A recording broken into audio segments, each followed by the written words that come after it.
त्यानंतर स्क्रीन ही ओपन होते आणि ही स्क्रीन पूर्णपणे अशी दिसते.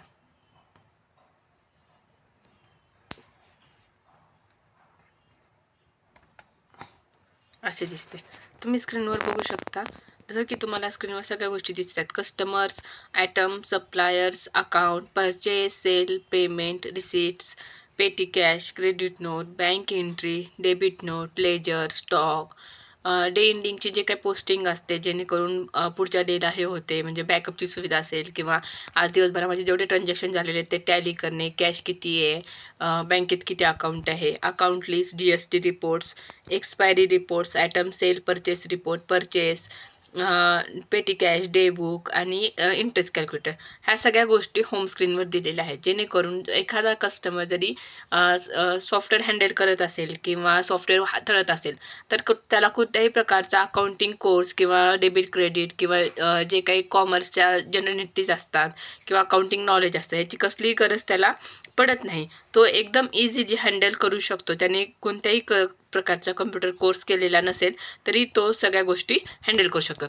आता त्याचप्रमाणे तुम्ही इथं बघू शकतात, मास्टर्स आहे, ट्रान्झॅक्शन आहे, डेली रिपोर्ट्स आहे आणि हे जेव्हा आपण मास्टर्सला क्लिक करतो, मास्टर्समध्ये जे आहे ते अकाउंट मास्टर्स आहे, पेस्टिसाइड्स, जनरल फील्ड मास्टर्स आहेत, ग्रुप मास्टर, असेट मास्टर किंवा बिल्स ऑफ मटेरियल, यामध्ये तुम्हाला नवीन कुठलं जर काही क्रिएट करायचं असेल तर ते दिलेले आहे. ट्रान्झॅक्शनमध्ये परचेस ऑर्डर्स आहेत, purchase DC, credit purchase, cash purchase, purchase returns, प्रोडक्शनची एंट्री आहे जी की आपण रॉ मटेरियलपासून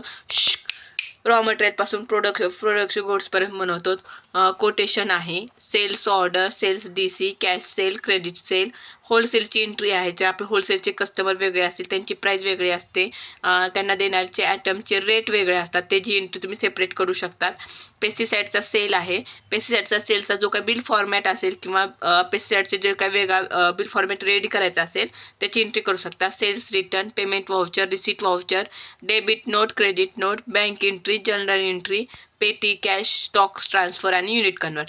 त्याचप्रमाणे रिपोर्ट्स आहेत, जसं की लेजर रिपोर्ट आहे, बँक रिकन्सिलेशन स्टेटमेंट, अकाउंट लिस्टमध्ये जेवढे आपले उधारीचे कस्टमर असतील तेवढे सगळे उधारीचे कस्टमरची लिस्ट तुम्हाला इथे मिळून जातात. एखाद्या कस्टमरला SMS पाठवायचा असेल किंवा कस्टमरची उधारी किती आहे, कस्टमरला किती दिवस झाले आहेत ते तो माल घेऊन गेलेला आहे.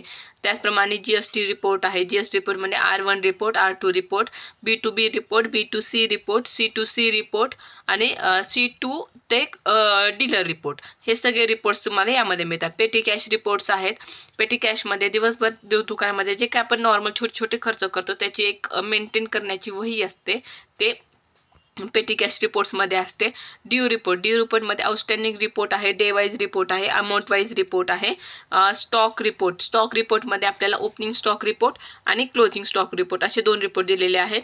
त्यानंतर आहे stock detail report. Stock details रिपोर्टमध्ये तुम्हाला जो स्टॉक आहे तो पूर्ण डिटेल्स, म्हणजे कधी आला, कधी गेला, किती होता, किती झाला, किती अमाऊंटचा शिल्लक आहे, किती एक्सपायरी राहिलेला आहे, किती व्हॅल्युएशनचा आहे, हा सगळा रिपोर्ट जो की आपण पंचायत समितीला सबमिट करतो तो सगळा असते. रिऑर्डर लेवल ऑफ स्टॉक रिपोर्ट्समध्ये जे आपण एक स्टॉक रिऑर्डर लेवल मेंटेन करतो, म्हणजे एखादी क्वांटिटी त्यापेक्षा कमी झाल्या असता जेवढी राहते ते रिऑर्डर लेवल ऑफ रिपोर्ट यामध्ये दिसेल.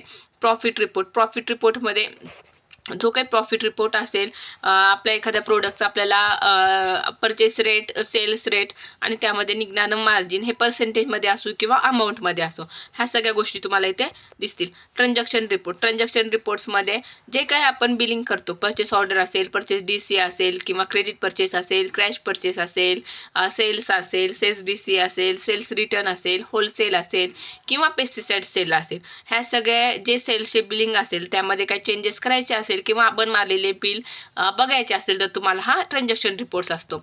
आयटम सेल आणि परचेस रिपोर्ट. आयटम सेल आणि परचेस रिपोर्टमध्ये एखादा आयटम पर्टिक्युलर आयटम असतो. समजा आता आमला घेतला आहे, तो आयटम आपण कोणाकोणाला कधी कधी किती किती तारखेला विकलाय, किती स्टॉक होता, किती विकला गेलाय, किती शिल्लक राहिलाय, कुठल्या कस्टमरला किती विकला गेलेला आहे, ह्याचा जो रिपोर्ट तो असतो, तो तुम्ही यात बघू शकता. तो तुम्ही फर्टिलायझर, पेस्टिसाइड किंवा सीड्सचा किंवा ह्याचा जसा तुम्हाला हवाय किंवा पीजीआरचा जसा हवाय तसा बघू शकतात. सेल परचेस चार्टवरून आपले प्रॉफिट रिपोर्ट्स किंवा प्रॉफिट किती आहे, जे बिझनेस आहे तो कसा रन होतोय, प्रॉफिटमध्ये होतोय की नाही, या सगळ्या गोष्टी तुम्हाला इथं दिसतात. डे एंडिंग पोस्टिंग आहे. डे एंडिंग पोस्टिंग म्हणजे दिवसभरामध्ये आपण बिलिंग करतो, कॅश घेतो, परचेस करतो, सेल्स करतो, रिसिप्ट घेतो किंवा पेटी कॅश मारतो, सगळं करतो. पण जेव्हा दिवसाच्या अखेरीला जेव्हा आपण आपलं शॉप क्लोज करतो किंवा दुकान बंद करतो, त्यावेळी आपल्याला शेवटी आपण टॅली करतो. म्हणजे कॅश किती शिल्लक आहे, बँकेत किती अमाऊंट आलेली आहे ते टॅली करणे, ताळेबंद मॅच करणे किंवा कॅशबुक मॅच करणे, आलेली कॅश मोजणे, हे सगळे पोस्टिंग असतात. आलेली कॅश आणि सगळे रिपोर्ट्स किंवा कॅश आणि सेल मॅच करणे, हे सगळे तुम्हाला जे आहे ते डे एंडिंग पोस्टिंगला होतं. त्याचबरोबर जो दिवसभरामध्ये आपण जे काही व्यवहार केलेले असतात त्या व्यवहाराचं बॅकअप हे ॲटोमॅटिक घेतलं जातं डे एंडिंग पोस्टिंगला. डे एंडिंग पोस्टिंग केलं म्हणजे सगळे रिपोर्ट्स मॅच होणार. आफ्टर दॅट सगळा रिपोर्ट्स आहे तो बॅकअपला जाणार. प्रोडक्शन रिपोर्टमध्ये आपण रॉ मटेरियलपासून ते सेलिंग गुड्सपर्यंत जे काही प्रोसेस करतो, जे रॉ मटेरियल घेणे, त्याला प्रोसेस करणे, फिनिश गुड्स बनवणे, परत तो सेल्सला टाकणे, ह्या ज्या काय असतात, किंवा स्टॉक ट्रान्सफर करणे, युनिट कन्वर्ट करणे, ह्या सगळ्या गोष्टी असतात त्यात येतात. प्राईस लिस्टमध्ये एखाद्या प्रोडक्टची जर प्राईस असेल तर प्रत्येक वेळेस चेंज होऊन येते, तर त्याची तुम्ही प्राईस लिस्टद्वारा ते चेंज करून आपण दुकानाच्या काउंटरवर लावू शकतो. मंथली सेल परचेस रिपोर्ट आहे. मंथली सेल परचेस रिपोर्टमध्ये तुम्ही आपला मंथली सेल किती आहे, मंथली परचेस किती आहे, आपलं दुकान प्रॉफिटमध्ये आहे, लॉसमध्ये आहे की आपण आहे तसंच आहे, कुणाची उधारी किती आहे, यामध्ये तुम्ही चेक करू शकता. स्टॉक रजिस्टर आहे. स्टॉक रजिस्टरमध्ये दुकानामध्ये किती स्टॉक शिल्लक आहे, किती अमाऊंटचा स्टॉक शिल्लक आहे, कुठला स्टॉक संपत येणार आहे, कुठला स्टॉक संपला आहे, कुठला स्टॉक मागवायचा आहे, ह्या सगळ्या गोष्टी तुम्हाला. Expiry report. एखाद्या प्रोडक्टची जर एक्सपायरी जवळ आली असेल किंवा एक्सपायर होऊन गेला असेल तर ते कंटिन्यू तुम्हाला पॉपअप करत राहणार, जेणेकरून तुम्हाला कुठल्या प्रोडक्टची एक्सपायरी जवळ आलेली आहे हे सगळे दिसणार. इंटरेस्ट कॅल्क्युलेटर म्हणजे एखादा कस्टमर असतो, तो आपला रेग्युलर कस्टमर असतो, पण काही कस्टमर्स असतात जे की 30 दिवस झाले, 30 दिवस झाले, 50 दिवस झाले, 70 दिवस झाले तरी आपली उधारी देत नाही. अशा कस्टमर्सला आपण काय करतो, व्याज लावतो. जे काही 10%, 20% व्याज असतं ते इंटरेस्ट कॅल्क्युलेटरद्वारे तुम्ही एखादा कस्टमर सिलेक्ट करून त्याचे जेव्हा आपण बिलिंग करतो त्यावेळेस तुम्ही इंटरेस्ट कॅल्क्युलेटरद्वारे ते करू शकतात. आता आहे day book report. Day book रिपोर्ट्समध्ये कॅश, बँक आणि डे बुकमध्ये दिवसभर दुकानामध्ये जे काही व्यवहार करतो आपण ते, म्हणजे खरेदी असू द्या, विक्री असू द्या, सेल्स, परचेस, पेमेंट, कुणाचे पैसे आले, कुणाला खर्चाला पैसे दिले, हातूसने पैसे दिले, ह्या सगळ्या गोष्टी आपण डे बुकमध्ये करतो. कॅश बुकमध्ये जे काय आपण कॅशचे व्यवहार करतो, पैशाची देवाणघेवाण जेमध्ये रोखी म्हणजे दुकानाच्या काउंटरवर होते ते कॅश बुकमध्ये. बँक बुकमध्ये गुगल पे, फोनपे, पेटीएम, RTGS, नेफ्ट अशाद्वारे जे काय बँकेतून आपण बँकेचे व्यवहार करतो ते सगळे बँक बुकमधून होतात. फायनल अकाउंट रिपोर्ट्समध्ये जे आहे ते trial balance, trading account, profit and loss account, balance sheet, income and expenses chart, जे काही आपण CAला द्यायचे रिपोर्ट्स प्रोव्हाइड करतो ते सगळे रिपोर्ट्स तुम्हाला फायनल अकाउंट रिपोर्ट्समध्ये दिसतात, जेणेकरून फायनल अकाउंट रिपोर्ट्सचे जे काय तुमचा जो काय डेटा आहे तो सगळा तुम्ही CAला देऊ शकतात. ॲडमिनमध्ये आपल्याला काय बिलाची सेटिंग करायची असेल, सॉफ्टवेअरची काही सेटिंग करायची असेल किंवा काय प्रिंटची सेटिंग असते, मॅसेजिंग सेटिंग असते, कंपनी इन्फो असते, कंपनीची लोगो टाकायचा असतो, ह्या सगळ्या गोष्टी जे काय आहेत त्या टेक्निकल यात असतात. युटिलिटी. रिमाइंडरमध्ये आपण एखाद्या कस्टमरला कधी पेमेंट करणार आहोत, काय पेमेंट करणार आहोत, कुठल्याही गोष्टीचा पेमेंट करणार आहोत, काय देणं बाकी असेल किंवा कुणाचं येणं बाकी असेल, अशा गोष्टीचे जे काही रिमाइंडर असतात ते युटिलिटीमध्ये असतात. Employee work management. आपल्या दुकानामध्ये किती कामगार काम करतात, 2, 5, 7 जे काही कामगार काम करतात त्यांची सॅलरी काय, कुठल्या प्रोफाईलवर आहे, किती सॅलरी आहे, कुठून आला आहे, त्यांचा मोबाईल नंबर, त्यांना आपण कमिशन देत असेल तर किती सेल्स झाला आहे, त्याच्यावर कमिशन पर्सेंटेज, ह्या सगळ्या गोष्टी आपल्या एम्प्लॉई वर्क मॅनेजमेंटमध्ये दिलेल्या असतात. बॅकअप बॅकअप म्हणजे आपण जो काय आहे तुम्हाला मगाशी सांगितल्याप्रमाणे बॅकअप जे आहे जेव्हा आपण सॉफ्टवेअर क्लोज करतो किंवा डे एंडिंग पोस्टिंग करतो त्यामध्ये ॲटोमॅटिकली जो काय आहे तो बॅकअप निघतो. हेल्पमध्ये आहे ते आहे. आता कस्टमर्स आता आपण एक कस्टमर्स ॲड करूयात. कस्टमर जेवढे आपले उधारीचे कस्टमर जातात, जे काही आपल्या दुकानात उधारीचे किंवा रोखीचे कस्टमर येतात त्यांना आपण हे कस्टमर अकाउंट नेममध्ये आपण कस्टमरचं नाव, अंडरमध्ये सन्ड्री डेटर्स, एरियामध्ये आपण कस्टमर कुठून आला आहे त्या कस्टमरचं गाव एरिया टाकायचा असेल तर कंट्रोल+A करावा लागतो जेणेकरून एरिया ॲड होतो. कस्टमरचा ओपनिंग बॅलन्स म्हणजे आत्तापर्यंत त्याची जी काही उधारी असेल ती उधारीची अमाऊंट टाकायची. ॲड्रेसमध्ये कस्टमरचा पूर्ण ॲड्रेस टाकायचा. मोबाईल नंबरमध्ये कस्टमरचा पूर्ण मोबाईल नंबर टाकायचा. त्याचा सेल्समन असेल तर bank account details, Aadhaar card, PAN card, bank details, तुम्हाला ज्या गोष्टी ॲड करायच्या आहेत त्या सगळ्या गोष्टी ॲड करायच्या व त्यानंतर तुम्ही कस्टमर सेव्ह करून घेऊ शकता. आता आपण करणार आहोत ॲटम. दुकानामध्ये जे काय ॲटम असतात ते आता ॲटम आपण सेव्ह करून घेऊयात.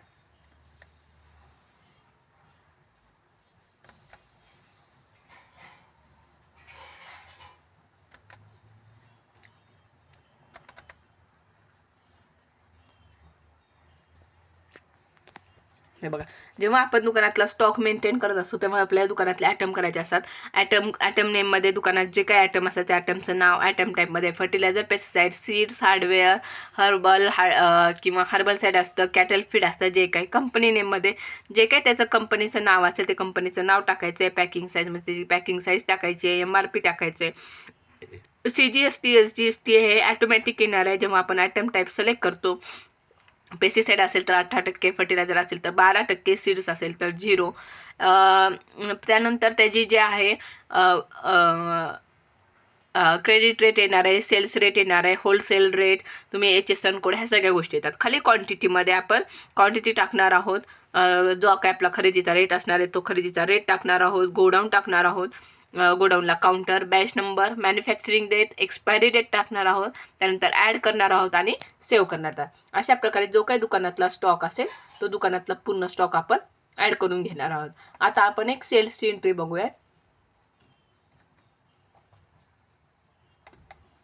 जेव्हा आपण सेल्स ओपन करतो तेव्हा तुम्हाला इथं दिसत असेल 4 ऑप्शन येतात. Cash sale, credit sale, wholesale आणि पेस्टिसाइड सेल. समजा आता आपण क्रेडिट सेलमध्ये एंट्री केली आहे तर मला ज्यामध्ये एंट्री करायची असेल त्यामध्ये जाऊन तुम्ही एंट्री करू शकता. आता आपण क्रेडिट सेल केलं आहे. हे क्रेडिट सेलची तुम्हाला स्क्रीन दिसत असेल. इनवाईस नंबर आहे, त्या इनवाईस नंबरमध्ये ऑटोमॅटिक जो काही इनवाईस नंबर असेल तो असेल. रेफरन्स नंबरमध्ये जर आपण मॅन्युअली बिल बुक बनवत असाल तर मॅन्युअली बिल बुकाचा जो नंबर असेल तो येणार आहे. डेटमध्ये कस्टमरची जी काय आजची डेट असेल त्याची डेट येईल. अकाउंट लिस्टमध्ये जर आता एखादी पार्टी असेल त्या पार्टीचं आपण नाव सिलेक्ट केलं, एंटर केलं, त्या पार्टीचं नाव सिलेक्ट करून एंटर केले असता त्या पार्टीचं नाव येतं. त्या पार्टीचं इथं जे आहे ते लास्ट बिल, हे बघा इथं जो ऑप्शन आहे ते लास्ट बिल, त्या पार्टीचं जर लास्ट बिल बघायचं असेल तर इथं तुम्ही क्लिक करून त्या पार्टीचं लास्ट बिल बघू शकतात. परत त्या पार्टीचं जे काय अमाऊंट बॅलन्स अमाऊंट असते ती बॅलन्स अमाऊंट इथं तुम्हाला दिसेल. ॲटम आयडीला गेलात, क्लिक एंटर केलं. ॲटम आयडीला गेल्यानंतर क्लिक एंटर केल्यानंतर जो काय ॲटम आपण सिलेक्ट करणार आहोत, जो काय ॲटम आपण विकणार आहोत त्या ॲटमला सिलेक्ट केलं, एंटर केलं. एंटर केल्यानंतर जी काय आपल्याला क्वांटिटी असेल ती इथं खाली दिसेल. आता मला समजा 2 क्वांटिटी सोल्ड, माझ्याकडे 22 क्वांटिटी दिसत आहेत पण मला 2 क्वांटिटी सेल करायच्या आहेत.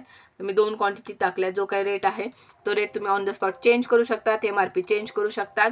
ॲड बटनला जाऊन क्लिक केलं व नंतर एंटर केलं. आता सेकंड आयटम ॲड करायचा आहे तर जेव्हा सेकंड आयटम ॲड करतो तेव्हा सेकंड आयटमला जाऊन क्लिक केलं आणि एंटर केलं. जो काय सेकंड आयटम असेल तो फर्टिलायझर असू द्या, पेस्टिसाइड असू द्या, सीड्स असू द्या किंवा हार्डवेअर असू द्या, तो आयटम सिलेक्ट करा, एंटर करा. त्या आयटमला एंटर केल्यानंतर किती क्वांटिटी आहे दुकानात 22 क्वांटिटी दिसतात. त्यामधल्या समजा 6 क्वांटिटी सेल केल्या आहेत. ॲड बटनला क्लिक केलं, हे ॲड बटन ॲड होऊन गेलं. त्यानंतर आपल्याला जो काय आपला सेल्समन असेल तो सेल्समन तुम्ही इथं जाऊन ॲड करू शकता. बिल जे आहे ते क्रेडिटमध्ये करायचं असेल तर क्रेडिटमध्ये करू शकता, कॅशमध्ये करायचं असेल तर कॅशमध्ये करू शकता. पेमेंट मोड जो आहे तो तुम्ही कॅश बँक ठरवू शकता. कॅश ठेवायचं असेल तर कॅश ठेवा. जे काही बिलाची अमाऊंट झालेली आहे त्या बिलाच्या अमाऊंटपेक्षा तुम्ही जी काय कमी अमाऊंट तेवढी अमाऊंट कस्टमर आपल्याला देणार आहे ते कस्टमरची अमाऊंट टाका आणि बिल सेव्ह करा. समजा आता एखाद्या बिलासोबत आपल्याला हमाली असेल, टोल नाका असेल किंवा काही टॅक्सेस वगैरे पे करायचे असेल तर ते तुम्ही यामध्ये बिलामध्येही ॲड करू शकता. समजा की आता मी 200 रुपये हमाली लावलेली आहे, 200 रुपये हमाली केलं, एंटर बटन केलं, ते बिलामध्ये ॲड होऊन जातं. आता हे बिल असं पूर्ण झालेलं आहे. आता बिल आपण सेव्ह करूयात. बिल सेव्ह केल्यानंतर तुम्हाला 2 ऑप्शन येतात. एक हाफ पेज येतं, एक फुल पेज येतं. हाफ पेज घेतल्यानंतर एका बिलावर 2 प्रिंट निघतात आणि फुल पेज केल्यावर A4 साईजमध्ये पूर्ण एक प्रिंट निघते. हाफ पेजमध्ये तुम्हाला 5 ते 6 आयटम बसतात आणि फुल पेजमध्ये तुम्हाला 12 ते 13 आयटम बसतात. आता एक आपण 2 मिनिट वेट करूयात.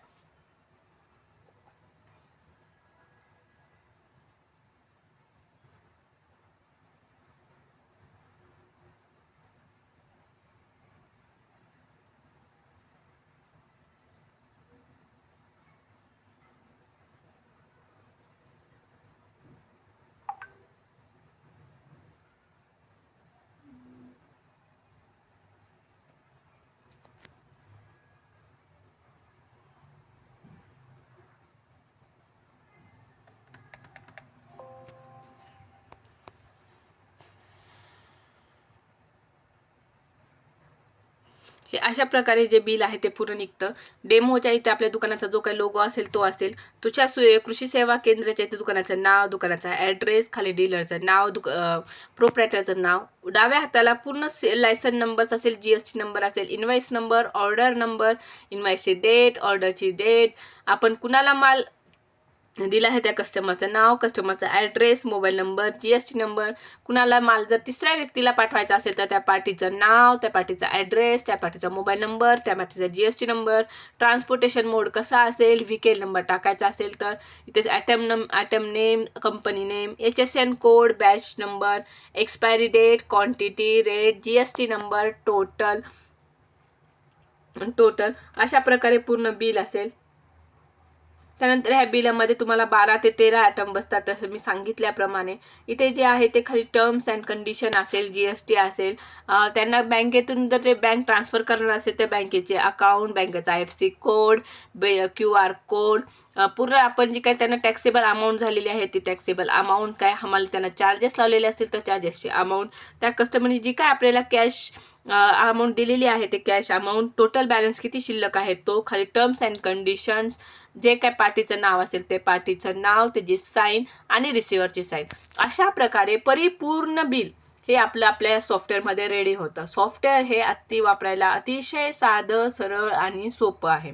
तुम्ही बघू शकता स्क्रीनवर बघितल्यावर कोणताही व्यक्ती म्हणजे कोणताही एखादा साधारण व्यक्तीही आपलं सॉफ्टवेअर वापरू शकेल असं आहे. तुम्हाला कुठल्याही गोष्टीची कधीही काही अडचण पडली तरी आपले जीवा सॉफ्टवेअर कंपनीचे एम्प्लॉईज एनी टाईम म्हणजे 24/7 तुमच्यासाठी अवेलेबल असतील. तुम्हाला जे काही नंबर्स दिलेले असतील किंवा कस्टमर केअर नंबर असतील किंवा एक्झिक्युटिव्ह नंबर असेल त्या नंबरला तुम्ही कधीही कॉल करा. कुठलीही शंका असेल, सॉफ्टवेअरबाबत असू द्या, सॉफ्टवेअरच्या काय टेक्निकल इश्यू असू द्या, सॉफ्टवेअरमध्ये काही शंका असू द्या, ट्रेनिंगबाबत असू द्या किंवा सॉफ्टवेअरच्या पेमेंटबाबत असू द्या, सदैव जीवा सॉफ्टवेअर कंपनी आपल्यासोबत असणार आहे आणि आपल्याला सपोर्ट करणार आहे. आपले हा जे प्राईम सॉफ्टवेअर आहे, कृषी.प्राईम सॉफ्टवेअर आहे, हे एकदम सगळ्यात जास्त ॲडव्हान्स, फुल्ली ॲटोमॅटिक आणि फुल्ली ॲडव्हान्स्ड सॉफ्टवेअर आहे.